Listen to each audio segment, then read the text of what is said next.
চীনের সাথে বাণিজ্য যুদ্ধ চায় না ট্রাম্প, এই দাবি কি সত্য?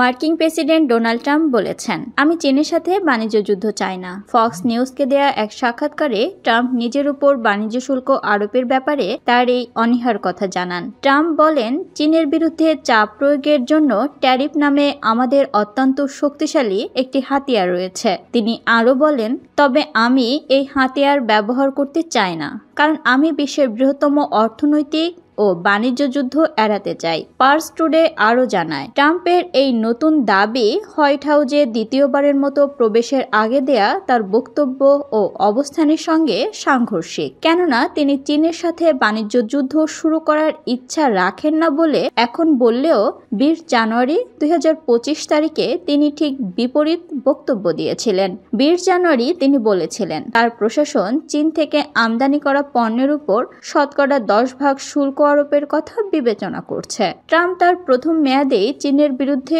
শুল্ক যুদ্ধ শুরু করেছিলেন। প্রেসিডেন্টের দায়িত্ব গ্রহণের আগে ট্রাম্প সোশ্যাল নেটওয়ার্ক ট্রুথে একাধিক পোস্ট লিখেছিলেন। সেখানে তিনি বলেছেন, দায়িত্ব গ্রহণের প্রথম দিনেই তিনি কানাডা এবং মেক্সিকো থেকে আমদানি করা সমস্ত পণ্যের উপর শতকরা 25% শুল্ক আরোপের ব্যাপারে একটি নির্বাহী আদেশ জারি করবেন, আর শতকরা 10% শুল্ক আরোপ করা হবে চীন থেকে আমদানি করা পণ্যের উপর। ট্রাম্প আবারও আমদানি পণ্যের উপর শুল্ক বৃদ্ধি করে বিশ্বের সাথে একটি বিশাল বাণিজ্য যুদ্ধ শুরু করার পরিকল্পনা করছেন।